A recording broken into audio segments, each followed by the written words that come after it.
Right. Sharpen both ends. Yeah, there you go. Some people do that so they don't have to sharpen it again, after one side is dull. But it definitely is a little more dangerous. Yeah, well, then you don't have an eraser either. Yeah. Yeah, that's true. That's getting all fancy. Yeah. I know. And you ruin a perfect eraser by taking it off and then pencil. So we'll go ahead and start with top-down design. We have already talked about top-down design a little bit already. Last time we talked about how to write writing an algorithm that does what. Okay, I remember what I did, but I want to see if you guys remember what we did before the exam. Define a prime factor of a number. Okay, so the algorithm assumes that you will give it a number, an integer that is more than 1. So the first one would be a 2, and it will find the prime factor f of that number n. Okay, do you guys still remember that part? Yes. Yeah. Okay. No? No. Watch the video again. There you go. So now that I do all the video recording, I can just say that, which is very annoying to some people. And that is also being recorded, so I can say, watch that part again too, to get double annoyed. Yeah. All right. So the next question that we want to solve, or the next problem that we want to solve, is given that particular mechanism, it only finds one prime factor given a number, right? The algorithm that we worked on, like about 2 weeks ago, only find a single prime factor. It starts with the smallest one of a given number n. So what if you want to deal with, let's say you're dealing with the fractions, and you want to find all the prime factors given a number? How would you write an algorithm to do it? Well, let's go ahead and get started. Just use an example to illustrate what we have to do, and then we'll look at the example and say, well, can we write an algorithm to do exactly that? So to illustrate that, I'm just going to use a spreadsheet for that purpose. In other words, since this is just starting up, if I tell you that n is 48 and I want to find all the prime factors of 48, do we know how to do that? How many of you feel comfortable that you can find all the prime factors of 48? Okay, how about 60? Yeah. Okay. So we'll go ahead and just give it a try. Okay, so let's start with 60. Okay, and here we'll start with n equals to 60, and we want to find all the prime factors of 60. So now we have 2 columns. I just call one column n, which is the number that is given to you, and the other column I call f, which is a prime factor of 60. You can start with any one. How about 10? Sure. The 10 is not a prime number. 3. 3 is good. Okay, so let's identify 3. So once we identify 3 as a prime factor, what is left of 60 that we still have to factor? 20. 20. Okay. 5. So 5. Okay, that's fine. After you divide 5 out of 20, what do you get? 4. 4. What is a prime factor of 4? 2. 2. And now we have 2 left, and the prime factor of 2 is 2. So now we have 1 left. 1 itself is not a prime number, and we're done. Okay. Is everyone convinced that by the time we reduce the number down to 1, we are done? There's nothing else that we have to do. Okay, very good. So let's go ahead and try another example. Let's try something that is a little bit tricky. 61 is our n here. What is a prime factor of 61? 61, exactly. Wait a minute, isn't that a prime number? And then we have left one, and we're all done. Okay, so I think we have, we know how to do this by hand. Okay, and in the case of 60, you can see that we identified 2 twice. That's because it has 2 appearing twice as the component of 60. Are we doing okay so far? Okay. All right. So how do we write an algorithm, to do exactly that? Let's go ahead and look at the process of doing this. And I'm going to do the same thing as last time. I'm not going to give you the actual algorithm. We'll evolve the algorithm step by step. So we'll start with asking our questions, the typical question I start with is this process repetitive? In other words, am I doing something over and over again? Yes. Okay, it seems to be so. And the indicator that we are doing something again and again is in the trace here. Well, this is kind of a trace, it's not an exact trace. Because in the first case, when n equals to 60, we have to do something 4 times.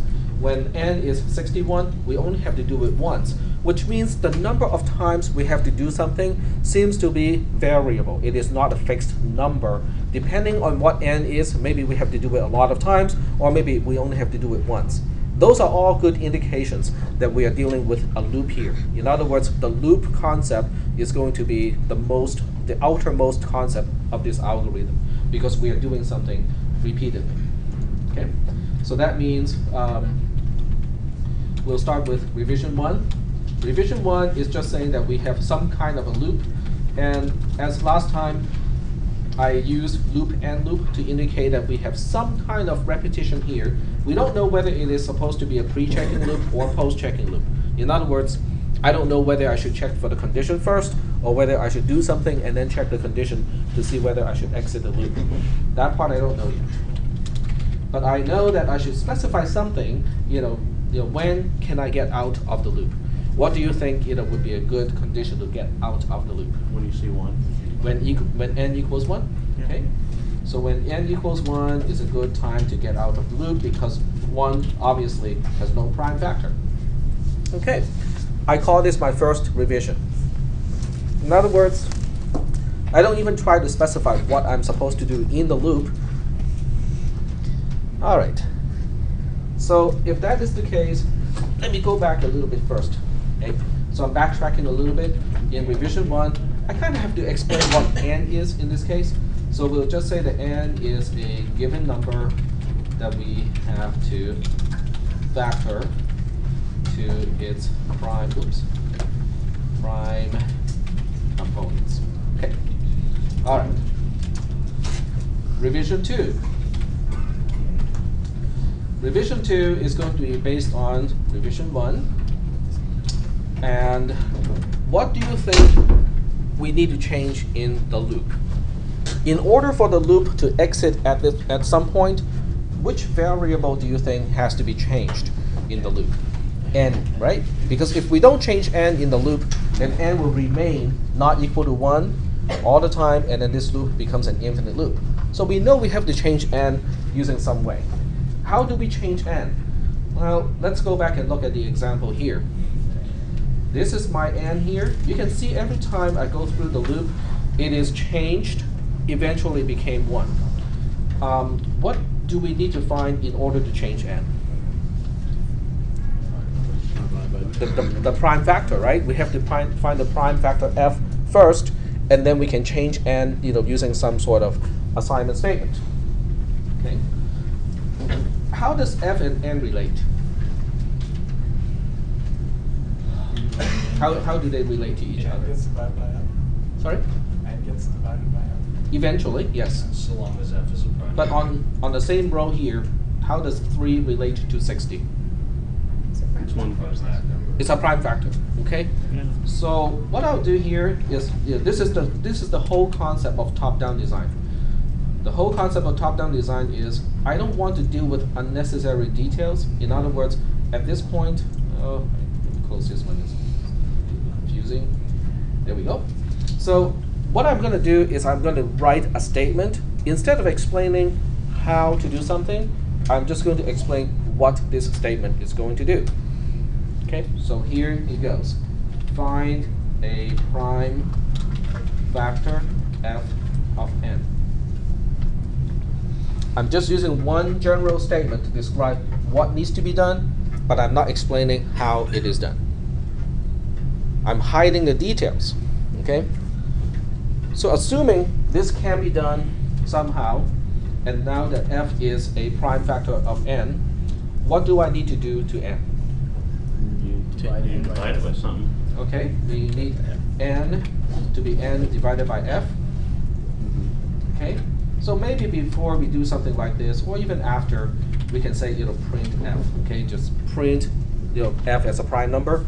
Because otherwise the program will just kind of find all the prime factors but not do anything with each prime factor. So I'll just go ahead and print it out in this particular program so that the end user can see all the prime factors given the number n. Okay. That's my revision 2. So revision 2 is really quite a lot of work done already. Okay, how about revision 3? In revision 3, we want to find out whether we should be using a pre-checking loop or a post-checking loop.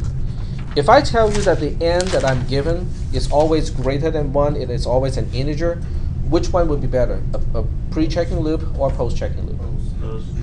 Post-checking loop? Yep.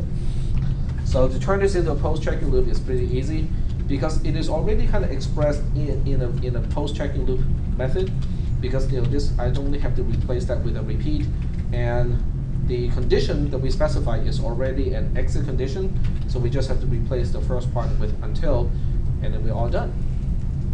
But what about this, find a prime factor f of n? Do we know how to do that?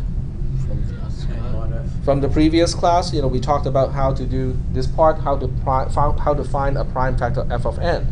So that part we know already. So now you have two choices.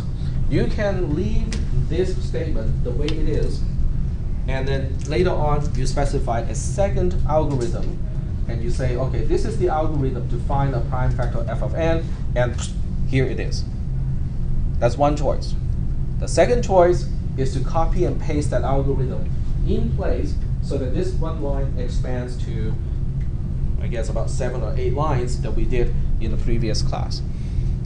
So can you guys kind of think about the advantages and the disadvantages of each approach? Saves time for one. Which one? The just copy and pasting it right into there. Okay, the copy and paste saves time because you don't have to look it up. No, well, you don't have to look it up. It's already done. It's already done. But there's one disadvantage. Go ahead. It saves you from making errors. It saves you from saving okay, from making errors. You got two dumb fingers that don't type very well. Okay. It's a lot more to read. If you copy and paste it in there, it makes this harder to read then. Exactly. Okay. If you copy and paste that code into this place here, it makes this code harder to read. Because instead of a single loop, now you have a nested loop. You have a repeat until on the outside, and a while, and also a conditional statement in the inside. Okay, it makes it harder to read. So that means, sometimes we may not want to just expand this code here and just leave it the way it is, just to describe what needs to be done, and then describe how it is going to be done as a second algorithm. Okay, that's the whole idea of top-down design, and that's why when you use Google Maps, you don't see Sacramento, when you just go to Google Maps. Maybe you do, I'm not sure. Let's find out. But you don't see all the details all at once because you don't want to have to keep track of all the details all at once. So Sacramento, being a state capital, is actually displayed when you look at just the map of the United States, but definitely not ARC. Okay, in other words, we're hiding some details because displaying all kinds of details at this point is just going to be distracting. Okay. Do you guys still remember how I talked about how a single algorithm should not be too long? Because if an algorithm is too long, it's really difficult to keep track of everything, especially when you have to page up and page down, then you cannot see the beginning and the end at the same time. It's exactly the same reason why we don't want to copy and paste the code into here. Now, you can argue and say that, well, but TAC is not going to blow up this algorithm too much because we have 5 lines at this point. If we do the copy and paste, it would turn into, let's see, 5, 3, 2. So it would just be adding, it would be subtracting 1 and adding 9, so it's adding 8 lines. So this will turn into a 13-line algorithm. And that is absolutely right. Okay, it's a 13-line algorithm even if I copy and paste that code into this place. But in general, if you continue to do this, every time you figure out how to do something, you put that code in place, your algorithm will get bigger and bigger and bigger. At some point, it's going to exceed 50 lines, and then it becomes really hard to keep track. So that's the whole concept of top-down design. You leave the details out whenever it is convenient. so that each algorithm can focus on just one level of details instead of having to focus on multiple levels of details. Yep. Couldn't you just call, like in Bash, you could just do like what you're doing, but have the algorithm and call another script? Yes. Isn't there some way to do that in programming? Yes. To keep In programming, you can do the same thing. It's called using a subroutine. Okay. We will talk about subroutines later in the semester. In fact, it's one of the big topics that we have to cover. But at this point, we'll just say that there's a mechanism. Okay, I already told you what it is, but there's a mechanism so that you can use one single line in an algorithm to describe what needs to be done, and then you can leave the definition of how it is done later on. So you wouldn't just put the subroutine right in there then? Put the At this subroutine point? right in there. Yeah, or put the call to the subroutine in there. At this point, since we have no concept of a subroutine, we'll just say, the algorithm defined a prime factor f of n. So I'll just go ahead and specify here as a second algorithm. Okay. Okay. So we'll just, I can just rewrite that one pretty quickly. Okay, so we can say while n mod f does not equal to 0 and f times f is less than n, do f gets f plus 1, and while if f times f is greater than n, then f gets n, else nothing to do, so we just say n if here. So I'll just go ahead and specify the algorithm next to the main algorithm. Okay. But those will turn into subroutines when we get to subroutines. Okay. Are there any questions about this whole concept? No questions? The top-down design concept has nothing to do with the language itself or the syntax or anything like that. It is a design concept. Okay. In other words, do you specify all the details in one single level, or do you try to hide some of the details and just specify it as a second algorithm, a third algorithm, and so on? So that's basically all there is to it, to top-down design. Any questions? We'll leave it the way it is until we talk about subroutines, and then we'll come back to this topic when we get to that point. So that means topic 6 is done, and now we'll move on to something truly a little bit more interesting. Because until we get to arrays, things are a little bit boring, it's a little bit static.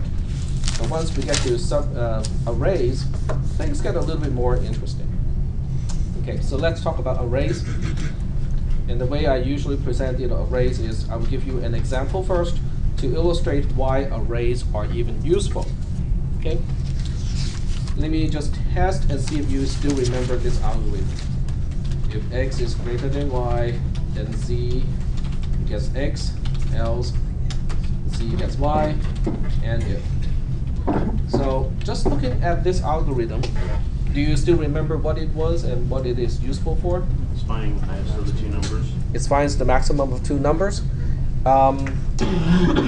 Can we write another algorithm to find the maximum of 3 variables? We talked about that one too. Sure, why not? Okay, so we'll go ahead and write it for 3 variables. If w is greater than or equal to x, and w is greater than, is greater than or equal to y, then we confirm that w is the maximum. So we'll make z the same as w. Else if, now I'm doing this in a not really smart way, but it is an easier way to present because there's a certain template to this method. So we'll say if x is greater than the other two, then x is our maximum. In the last case, I don't even have to compare anymore, because if w is not the maximum and x is not the maximum, then the only remaining variable y has to be the maximum. Okay? Can we use this as a basis and work on an algorithm that can find the maximum of 4 variables? Yeah. Sure. I mean, it just changes it a little bit. It's a little bit longer and it's a little bit wider, but you can use the same approach, right? So without me even writing it down, I can just give you a little idea of what it looks like. If v is greater than or equal to w, and v is greater than or equal to x, and v is greater than or equal to y, then z gets v. And then we just do the same thing to the other 2 variables. The last one, the 4th variable, by default has to be the maximum after we test the other 3. Okay? So do you guys kind of see a general pattern? If I give you like, 6 variables, you can specify the algorithm to find the maximum of the 6. Is that okay so far? What if I give you 30,000? Not 30, 30,000, which is kind of like the enrollment of ARC. You need to lose at that point. I mean, we can still do it this way, can't we? Okay, we'll just have to be a little bit more inventive with our naming convention, right? Because we run out of letters by the time we get to 26, 25, because we need one to store the result. Okay, but it's okay because no one says you cannot use A1 as a variable name, so we can use all kinds of variable names when we get to 30,000. Okay. The problem is not even that the program to find the maximum of 30,000 variables is going to be tedious and long. The problem is it is very fragile. It's very brittle. Now, how can an algorithm possibly be brittle? How do you break an algorithm? It's like when you drop your iPhone on concrete. It's like when someone tells you, but I want to change this algorithm to deal with 30,001 student. Okay, but let's think about it. Why is that a big change? I'm just adding one more student to the mix. Why would I have to make a lot of changes if I use this approach? Every other line has to be changed, and then I have to add one more case to the end. Okay, so what if I tell you that I can use this algorithm instead? Okay, what if I tell you that this algorithm, without even explaining the concepts or the notations, I'm just showing you that I can do this. Okay. So what if I can say something like this? I'm just going to make this a little bit more efficient. You don't have to write this down; it's all in the notes. So just kind of focus on the concept. If z is less than a bracket I, then z gets a bracket I. So yes, we are using symbols that we have not talked about so far, but that's not the point of this discussion. The point of this discussion is, what if I tell you that this little algorithm here can deal with any number of students? It will work on 1 student, it will work on 5 students, it will work for 30,000 students. If you want to change from 30,000 students to 30,001 students, there's no change to the algorithm itself. Would that be a nice feature? Sweet, yeah. I think that would be a nice feature compared to what we had to do before. And that's the reason why we have arrays. Okay? Are there any questions at this point? I will explain the notation, what is bar, a bar, and what is the square bracket in all the meaning of everything. I'll explain that later. But are there any ideas or any questions about why arrays are useful? Just from looking at the algorithm, I think it is relatively clear that the old way of doing things is not very flexible, whereas the new way of doing things, makes the algorithm a lot more flexible, because now I can deal with any number of students. Is that okay so far? All right. So now it is time to talk about arrays and explain what an array is compared to the variables that we have already used up to this point. This is one of the rare occasions where I would just use a whiteboard, because I think once you understand the analogy, you don't really have to have it recorded in video. Plus the audio part is always going to be recorded anyway. All right. So if we look at each variable as a container, a coffee mug, if you will, what we have up to this point are individual coffee mugs. Okay. Using our own example from earlier, we have 3 variables. We have variable x, variable y, and variable z. Each variable is a container independent of the other containers. In other words, each one can have its own level of liquid. This one is half full, this one is full, and this one, we don't even know what is the content, because later on we'll copy the content of 1 to z. But we're kind of doing okay with the analogy. Yes. Okay. The problem with this method is each coffee mug has to be uniquely named. Because when you open up the cupboard, you have to say, okay, which cup am I supposed to access? So that each one has to be uniquely named. The array, the concept of an array is really quite interesting, but it is a natural step from a single variable. The concept of an array is a box. Okay, so inside the box now we have our containers. The 3 mugs are no longer individual. They are basically coffee mugs inside a box. Are we doing okay with the box concept? Okay, instead of having these things floating around individually with their own names, now we have coffee mugs arranged inside the boxes.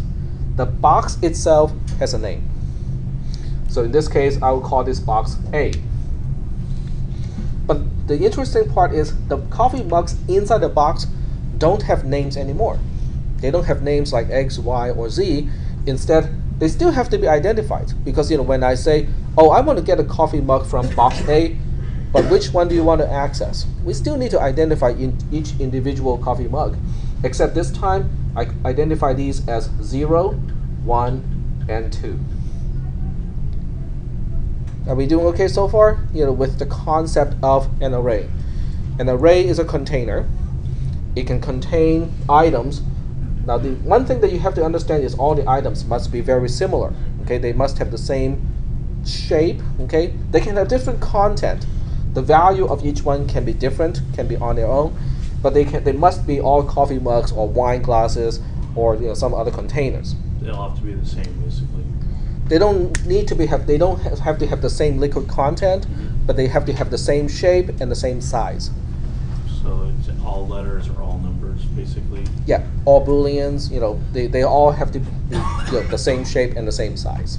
Okay, but the power or the flexibility of using arrays comes from the fact that inside the coffee mug, each one is identified by its number. It's just a number, not a name. 0, but it always starts with 0. Now, when was the last time that you count from 0? Okay, we always count from first, right? Number 1, right? Not from 0. In the Olympic games, they don't use, they don't give out the 3 steps here and number these as 0, 1, and 2, right? I'm number 0. I'm the best, right? So why do we number, from 0 in programming? And you will find that this is not the only class and the only time that we start counting from 0. You will see that this is a repeating pattern. In all your other programming classes, you will be counting from 0 for the most part. Okay? It will be very rare that you start counting from 1. The reason is difficult to explain at this point, but it will become clear when you take cisp300, the assembly language programming class. That's when things will become really clear. Go like, oh, so it makes sense that we count from 0. But at this point, it's just kind of counterintuitive. Why do we count from 0? But we do. Okay, it's just a convention that you have to remember from now on for programming. All right. Do we have any questions at this point about the analogy? Okay, now once you understand the analogy, now we can start to talk about the symbols. A itself refers to the entire box. Okay, A is a box. Okay. When you use the bracket notation, the square bracket notation, whatever you supply here specifies the number of the coffee mug that you want to access inside a box called A. So in this case, A bracket 1 is a coffee mug. It identifies coffee mug 1 inside the box A. Okay? This is also called an indexing operator because we're indexing a particular item inside a container. The bar notation, bar A bar, which normally means the absolute value of something in mathematics. In this class, I just chose this particular notation to mean the number of mugs in box A. I want to know how many items are inside the box. The bar A bar notation tells me what should be the value of this expression, bar A bar, in this particular case. 3, because I have exactly 3 items inside the box A. And those are the only notations that you need to understand to deal with arrays. It really is as simple as that. Okay? Any questions up to this point? No questions? Let's go ahead and trace the algorithm that we have already talked about so far. And the trace will also help you understand how things are organized when we are using arrays. So we'll go ahead and start with that, with using a spreadsheet. So I'll go ahead and just repeat the algorithm. Retype it here. It's easy enough. It doesn't take me much time. Now the square bracket notation is almost universal, using the square brackets to indicate I want to access a particular item inside an array. It is almost universal except for Visual Basic. In Visual Basic, it is going to use round parentheses. Okay? But for almost every other programming language, the square bracket is used. The bar notation is unique to this class. You know, most other classes would use some other way to express the same thing.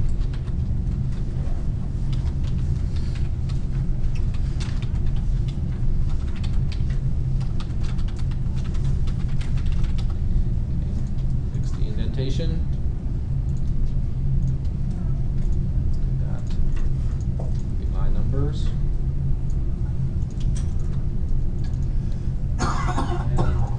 Save the file. We'll call this find max n, because now this can deal with, you know, any number of variables. Oh, that's the other thing I should mention too, is a bracket 1 in this case. If you refer to a bracket 1, you can use it just like any other variables. In other words, it can appear inside an expression on the right-hand side. It can appear on the right-hand side and the left-hand side as well on an assignment, in an assignment statement. Because a bracket 1 is really just talking about a single coffee mug, and you can use the assignment statement on it. You can refer to its content when it's on the right-hand side of an assignment statement. Okay? But you cannot do the same thing with a, because a refers to the entire box. So when you say, what is the value of this entire box? I don't know.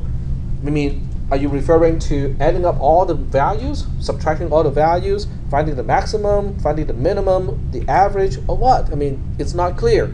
So you never refer to a as a single integer value in this case, but a bracket 1, a bracket 0, a bracket 2, you can use it just like any other integer variables that we have dealt with up to this point. So this would be a good time to trace this particular algorithm. But even before we trace it, we'll introduce some kind of, I wouldn't call these additional concepts, but I would say these are details that we have not mentioned earlier. Okay, we have some normal variables in this case. I is a normal variable, Z is a normal variable, so each one will only take up one single column. But A is not a normal variable. A is a variable all by itself, but we don't call it a normal variable because it has components. So A, in this case, let's say we have the same situation as on the whiteboard. We have an array of 3 items. So in this case, A, if you just refer to A, it takes up 3 columns because it has 3 items. And then each item takes up 1 column. So A bracket 0 is going to take up column E. A bracket 1 will take up column F, and then A bracket 2 will take up column G. Are there any questions at this point about this picture? Because this is something that is different. We can refer to the entire box, or we can refer to individual items inside the box. Are we doing okay so far with this picture? We're doing okay? All right. Now for this particular algorithm to work, I have to give you the initial values inside the array. So we'll go ahead and just say that, you know, in the precondition, we know this the first item has a value of 2, the second one has a value of 5, and the third one has a value of 3. And this is my precondition. Everything else is unknown. Okay. Any questions up to this point? Doesn't one equal I? Oh, No, I is initialized later. okay. And z is not even initialized at this point either, because on line 2, it will get its first value. Are we doing okay? All right. So let's go ahead and trace the algorithm. Line 1 obviously there's nothing new here. It's a regular assignment statement, not even using the concept of an array. So I gets initialized to 1. Line 2 is already using the concept of an array because we are referring to a bracket 0. So what do you think we have to do on this line? Which cell should be changed to which value? A0. Okay. Okay, which cell are we changing? Column Z. And what are we going to change it to? 2. We change it to the value of 2. Okay, very good. So this confirms my claim earlier that when you use a bracket 0, a bracket 1, and so on and so forth like that, each one is just a variable. Okay. In this case, we are referring to a bracket 0. It has a value of 2, so we copy that to the value of z, and we are done. Let's look at line 3. Line 3 also uses a new concept that we introduced today. I is less than bar a bar. But what is bar a bar? 3. Bar a bar in this case is the number of elements in the array, and it is 3. Okay, if you look at A, it occupies 3 columns, has 3 elements. Okay, so the value of I is 1. 1 is less than 3 is true. Okay, so we have to get into the loop on line 4. Line 4 is where things go they get a little strange now. Okay, so let's go ahead and just look at z. We know what it is. Okay, z has a value of 2. It's just a regular variable, no big deal. But a bracket I is something that we haven't seen up to this point. As it turns out, what you can stick inside a square bracket can be anything, as long as it becomes an integer and the integer is within the correct range. You can use 0, 1, or 2 in this case as constants. You can use I as long as I has a proper value. There's no problem. You can even use I times 2 plus j, the whole thing divided by 5, and then to the square, to the power of 2 minus 1 again, and so on and so forth. If that whole expression evaluates to an integer, and the integer is within the range, in this case from 0 to 2, that's fine as well. So this is something that is completely new. This is something that we could not possibly have done before the discussion of arrays. So exactly what are we comparing in this case? On row 7 of our trace, z is less than a bracket I. What is the value of I? I has a value of 1. So a bracket I is referring to a bracket 1, which has a value of 5. Z has a value of 2. 2 is less than 5 is true. Very good. So we go into the conditional statement and we execute line 5. But I think at this point we already know what we have to do, right? Z has to be changed to 5. Okay, it's a bracket I is 1, so a bracket I refers to a bracket 1. A bracket 1 has a value of 5. And that's the right-hand side of the assignment statement. So z gets changed to 5. Are we still doing okay in terms of the concepts? Because these two lines, line 4 and line 5, are different because we refer to an element in the array, but the index is no longer just using 0, 1, or 2. It's using a variable. It's using variable I. Okay. So we get out of the conditional statement. We go to line 7. Line 7 is just a really simple assignment statement. It increments I from 1 to 2. Then we go back to the beginning of the loop. On line 3, we reevaluate the condition. I is now 2. Bar a bar has not changed. It is still 3. 2 is less than 3 is true. No big deal. We go to line 4.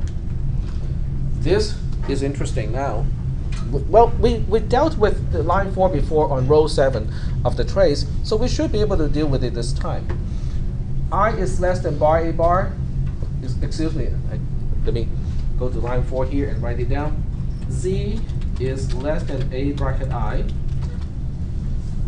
But we are not looking at the same I anymore. The value of I as a variable has changed already. I has gone from 1 to 2. So A bracket I is no longer referring to A bracket 1. A bracket I in this case is referring to A bracket 2, column G, which has a value of 3. So now we are really comparing Z, which has a value of 5, to the value of A bracket 2, which is 3. 5 is less than 3 is false. Okay. So we skip over the entire conditional statement. We end up on line 7. Line 7 says we want to add 1 to I. I goes from 2 to 3. And then we go back to the beginning on line 3. I is 3. Bar A bar is 3, 2. 3 is less than 3 is false. We get out of the entire thing. And we're done. Yes? Why did we start I at 0? I mean at 1. I thought we were supposed to start at 0. We didn't even check number 2, like I. That's a good question. Because the line 2 says. Yep. If you set it to 0, it is not wrong, but you'll be comparing it to itself again. Okay, let me explain why that is the case. If you look at line 2 gives Z a value of A bracket 0 already. So that means if I was initialized to 0, then the first comparison would just be comparing Z to the same value. And the same value is not less than itself. So that means in the first iteration, the condition of the conditional statement is guaranteed to be false. It's not wrong because it won't give you the wrong answer. It's just one extra iteration that does not need to be performed. Okay. Any questions about that part? What I just explained? Most people would just start with 0, because it's just easier to remember to start from the beginning of the array, which has index 0. But in this case, I'm just saving one iteration in the loop. Are we doing okay so far with this sample program? Yeah. It's okay? Really? Can we go through it one No? more time? Trace it one more time. Look at the trace. Oh, sure.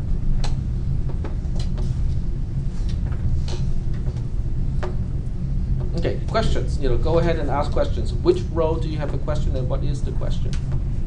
The question can be as simple as, I don't know what is going on that row. Yep. So, kind of using your metaphor with boxes and bugs, basically you're just taking the box and comparing one to the next one in order instead of writing it all out, which ones you're comparing to which. Correct. I'm only comparing to one single item at a time. So for each iteration, I'm only focusing on one coffee mug inside the box. Can you explain exactly what line by line what each line does? So line 7 advances the mug number by 1. Mm-hmm. We get that, and then we go. Lines. You mean this line here? Yeah. Okay. So that advances the mug number by Sure, 1. we can do that. Okay, so And then go through one it. approach is not to look at the trace, but look at the algorithm itself and explain what each line is actually doing in English. The first line is to initialize I, which is used as an index, so that I controls which element, which item we are looking at in the array, and we decide to skip 0 because it would just be we'll just be looking at the same thing twice, so there's no need to do that. Line 2 initializes our maximum to A bracket 0, which basically means up to this point, I'm assuming the first item in the array is already the maximum. Until I'm proven wrong, this is my conclusion up to this point. Okay. Is that okay? Line 3 is saying while I is less than bar A bar. When I is less than bar A bar, that means I have not seen everything in the array because I'm starting from the beginning. In other words, line 3 is basically saying as long as I haven't seen every element in the array, do the following. Is that doing okay? Yeah. The translation? Okay. Line 4 is saying I'm focusing on one single item, and that item in the array is identified by the value of variable I. I'm comparing Z, which is the maximum that I have discovered up to this point, with this new element that I have not seen before. Okay. Is that okay? Mm-hmm. So if what I think was the maximum is less than this new element that I have not examined before, it has already existed. It has existed from the beginning of the algorithm. It's only that up to this point I have not taken a look into it. So if the maximum that if what I thought was the maximum is less than the element that I'm looking at right now, that means the maximum is not a maximum. Well, I better change it then. The new element that I have just, not the new element, but the element that I'm looking at right now becomes the maximum because it is bigger than what I thought was the maximum. Is that making sense? Mm-hmm. Perfect. Okay. And then line 7 is just advancing to the next element because otherwise I'll be looking at the same element again and again, which would not be very helpful. Is that okay? Is that what you Crystal were clear, looking that's for? exactly what I wanted. Okay, very good. Any other questions? Should I write it down? I mean, I can just write it down. I can do it pretty quickly. Okay. Initialize I as an index. It controls which element we examine in the loop. This one is assume a bracket 0 is the maximum. Okay. This one says, as long as we have not examined all elements. By the way, each item in an array is also technically called an element. Okay. Okay. So I'll just make this a little wider so we can all see. If I miss something, let me know. Okay. If what I why would you use a while loop as opposed to like a for loop? In this class, we don't talk about for loops because a for loop is a shorthand of a while loop. A for loop is a while loop with the increment built into it, and also with the range, the initialization, and also the condition built into the whole thing. So you're basically rolling multiple things into one single statement, but it is actually a while loop in disguise. So it's based on it's just a shortcut. A for loop is a shortcut. It's a shorthand. It's an abbreviation of a while loop with the initialization, the condition, and also the increment at the end. And when it's compiled, it's actually a while loop. It depends on which programming language. If you're talking about C, then yes, the answer is definitely a for loop is nothing more than a shorthand of a while loop. If you're talking about a for loop in, say, Visual Basic, then it's a different. Okay, in Visual Basic, a for loop is a little bit different because it actually remember the range, that I has to go. You cannot change the range dynamically. So let's not worry about the for loop. By the time you get to the CISP, by the time you get to CISP 360, you will learn about the for loop as a shorthand of a while loop. Okay, and it is more important to remember what a while loop is because it doesn't go in the opposite direction. You cannot make a general for loop back into a while loop. That's the problem. But that's a good question. Okay, so back to line 4. If what I thought was the maximum, which is variable z, is less than the element a bracket I, then I have to fix it, right? The element a bracket I is now the maximum. And then on line 7, all we are doing is advancing to the next element, okay? Advance I so that the next iteration will examine another element in A. Okay, is that good? Yes, go ahead. Sure. Yep. If I forget to do it, just send me an email to remind me. Okay. Well, this actually shows you another important aspect of programming: comments. Column C, in this case, basically represents comments in a regular program. And you can tell the difference, right? You can see the difference between the program without the comments and the program with the comments.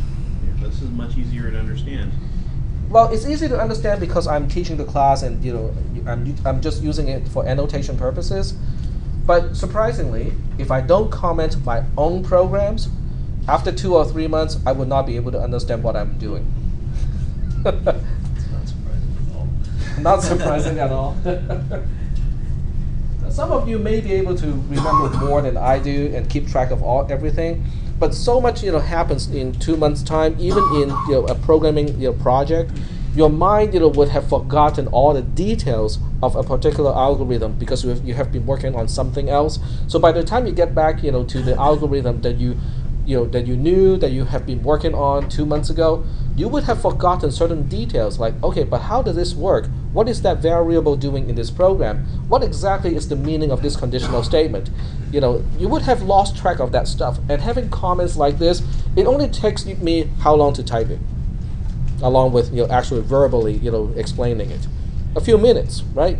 But that can save you, half an hour, or even more time when you have to go back and revisit an algorithm that you have written before. So commenting is very, very helpful, for yourselves. In some classes here, you will get dinged, if you don't comment your programs. Some professors actually require a certain number of lines of comments. Certain lines have to be commented, and so on and so forth. It's really not for the benefit of the professor. It's really for the benefit of the programmer, whoever has to maintain the program. No one here, I'm hoping, has the opportunity to maintain poorly written programs with no comments.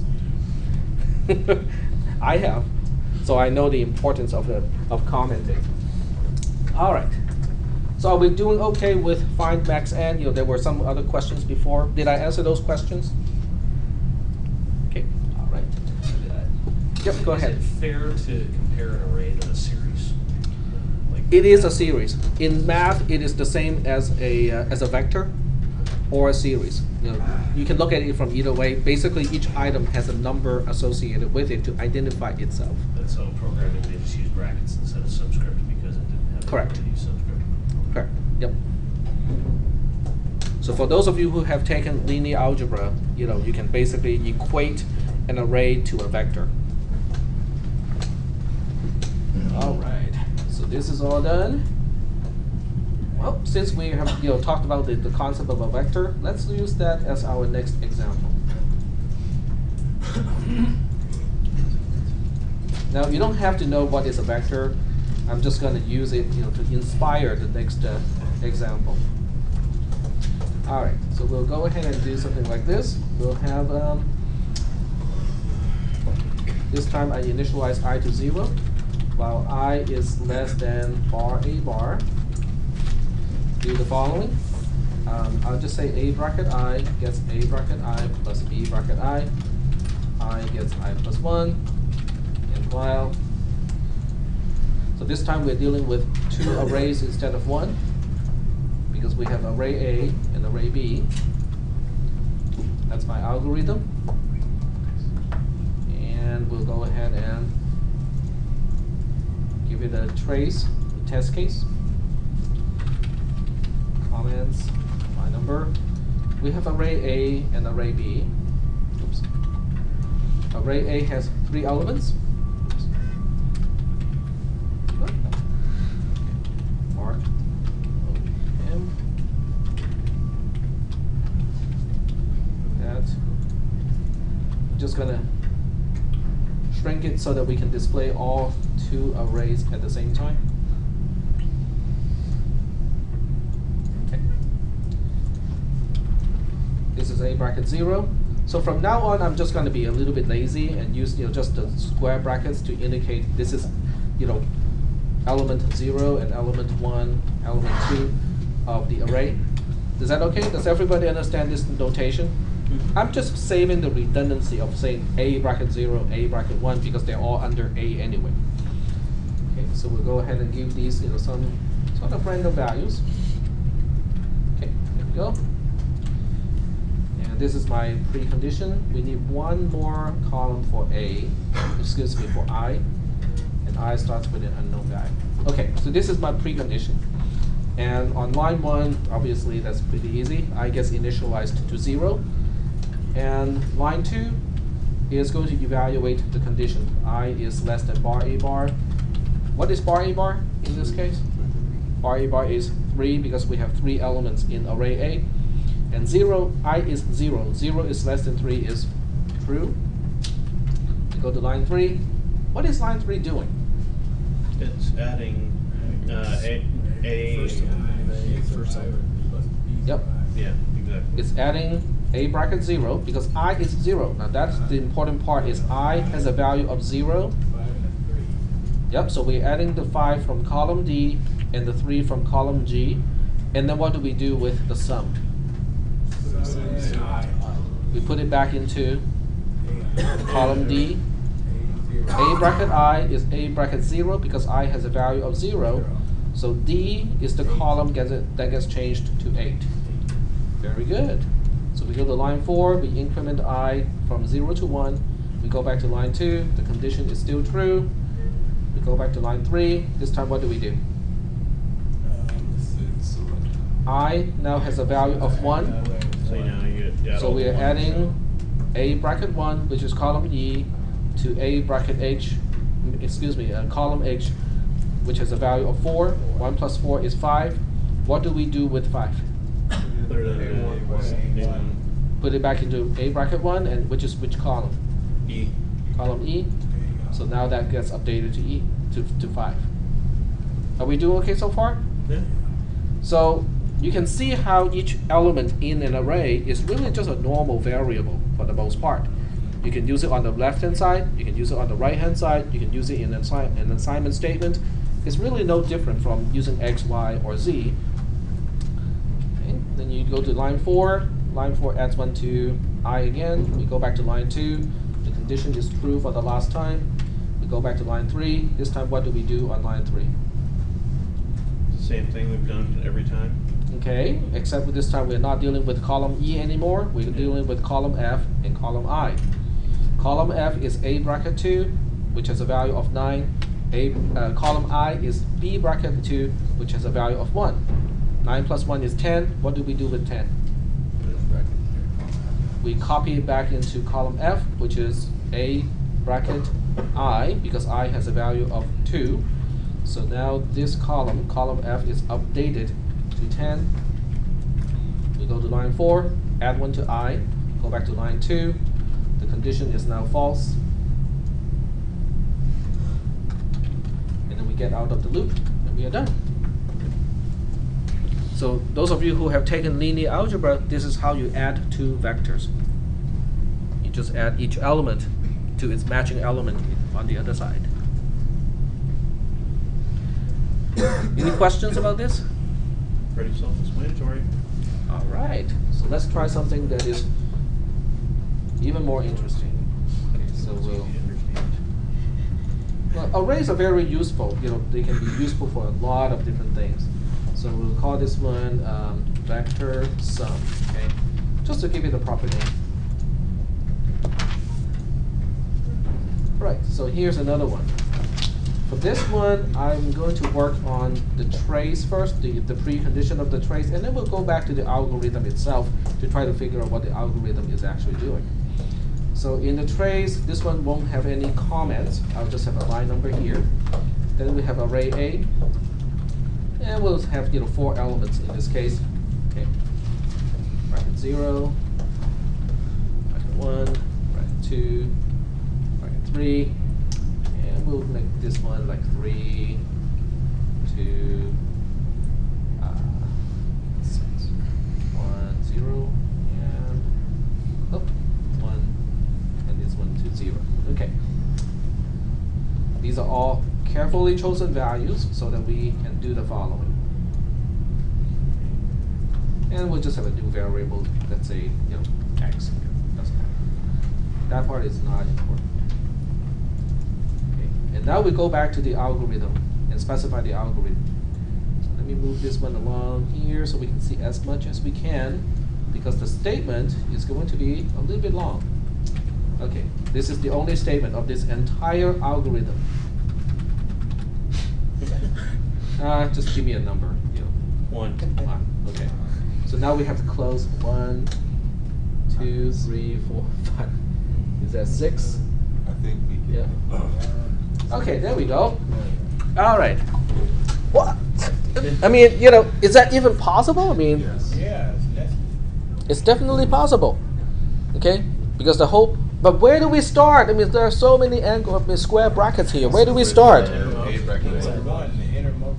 Start with the innermost. Very good. Okay, so this is no different from, you know, dealing with your math expressions in general. You start with the innermost part. Okay, so what we'll do is I'm going to work on this step by step, and each step will only deal with one. Okay. Okay, so we'll deal with the innermost portion first. What is A bracket 1? 0. Okay, that's 0. Okay, that's fine. Okay, do you see what I'm doing here? I have just reduced the number of square brackets by one pair. Okay, we'll copy and paste this, and this time we'll deal with, you know, the other portion. What is A bracket 0? 3. It's 3. It's just really looking up the table, right? Okay. And what is A bracket 3? 2.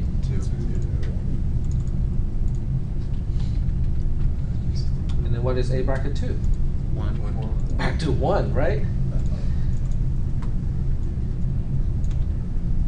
And what is A bracket 1? 0.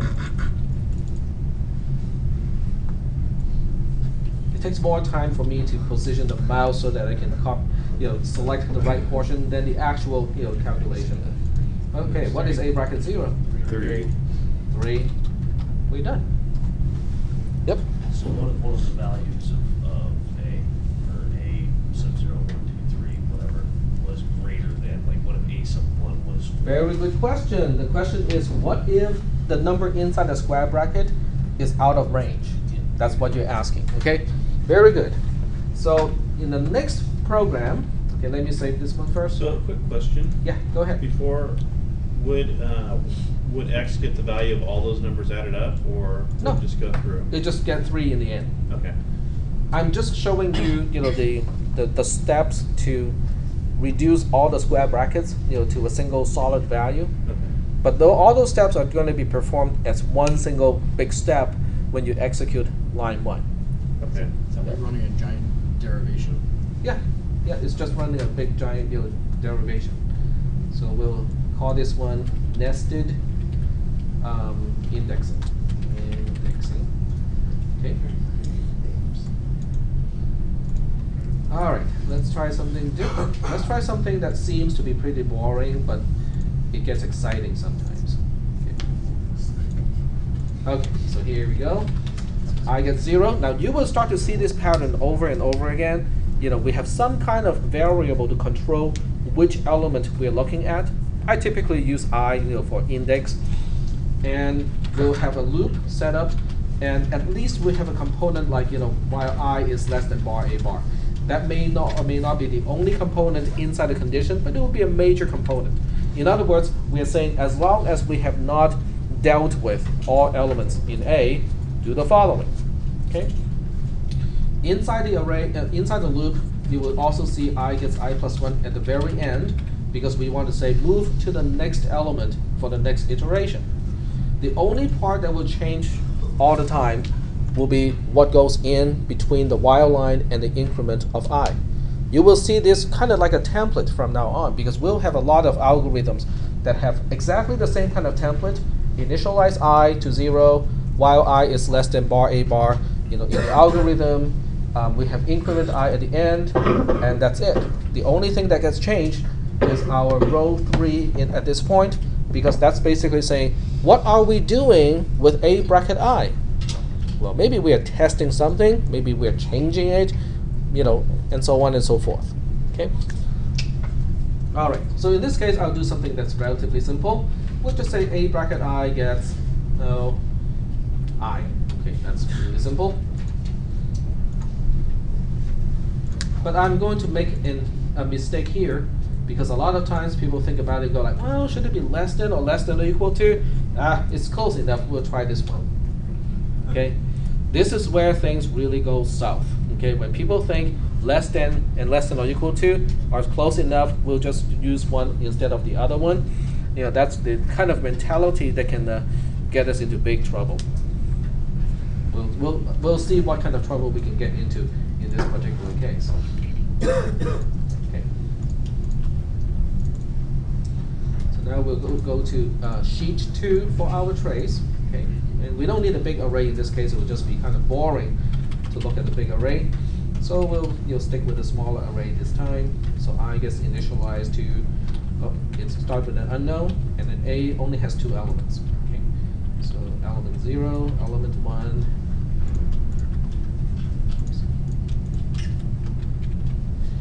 And then shrink the 3 columns to a more manageable size. All right, so this one should be relatively easy to trace. This is my precondition. Line 1 initializes I to 0. Okay, no big deal. Line 2 compares I to bar A bar. What is bar A bar this time? 2. I is 0. 0 is less than 2 is true. We go in. What does line 3 do? Which column gets changed in this case? Go ahead. Sorry, I couldn't answer. Were you said bar equals 2, or where did you say that part? It's because A has only 2 elements. Oh. Okay. So what does line 3 do?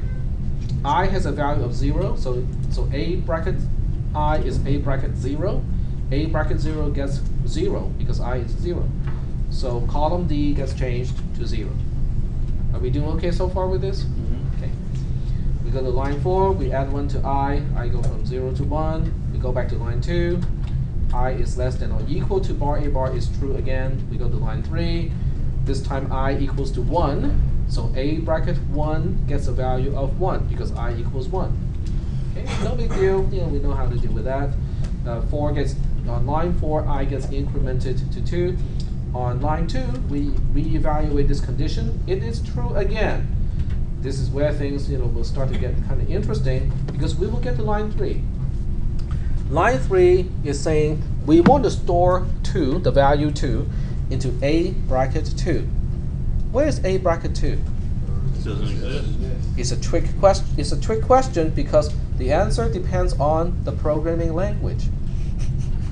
So in some it'll create a value to, and some it'll just be like, Well, let's look at the 3 scenarios. Will it wrap around to the beginning again? Nope, it does not wrap around. If it wrapped around, it would be actually not so bad, but it does not wrap around. So we'll go ahead and call this access out of bound. Okay. All right. So now we have 3 different scenarios depending on your programming language. Okay. So most of you are going to take CISP 360 following this class. So we'll talk about that first. In C, C++, Java, including Java, this is what happens. Now, maybe not Java. I'll take that back because Java is a little bit different from C and C++. I think it only behaves this way in C and C++. Okay. What happens in C and C++ is let's pretend column F is A bracket 2, change it, and we are done. Okay, let me show you the entire comment here so that you can see. All right. This is one of the worst things you can possibly do because from our perspective, we can say, hey, it's okay, column F is not used. I mean, we can just go ahead and change that location and, nothing bad will happen. Unfortunately, that's not really the case inside the computer's memory when you're executing a computer. In other words, column F is actually being used by something else to store some other values. So when you pretend that column F is A bracket 2 and go ahead and change it, you're changing some memory locations in your computer's memory, and you don't even have an idea of what it is, how that location is actually being used. Okay, can you kind of imagine how bad this can be? It's buffer overflow. Okay. Sorry? It's buffer overflow. Yes, this is actually how those are buffer overflow exploits used in order to break a program, to break into a system. It doesn't work that well anymore now that we have the execution prohibit bit inside the processors. So it doesn't, those exploits don't work too well anymore. But this is how, this is how people can break into a computer system. Because whoever wrote the operating system or components of the operating system, not intentionally leave any code that looks like this, but have the same effect nonetheless. Okay, the true damage of what this can do, you can only see it in cisp300 again, in assembly language, programming in an assembly language.